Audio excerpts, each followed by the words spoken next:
রক্তের কোনো সম্পর্ক নেই, তবুও অচেনা অজানা এক মানুষের মৃত্যুর খবর শুনে হৃদয়টা এমনভাবে ভেঙে পড়েছে।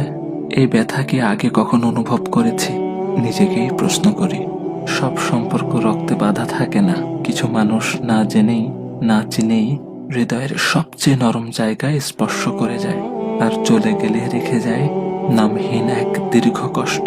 কেন জানি মনে হচ্ছে এই শোকটা শুধু তার চলে যাওয়ার নয়, এ যেন মানবতার এক নীরব অংশের বিদায়। চেনা ছিল না, কথা হয়নি কখনো, তবু তার অনুপস্থিতি হৃদয়ে গভীর শূন্যতা রেখে গেছে। একটা জিনিস খেয়াল করেছেন?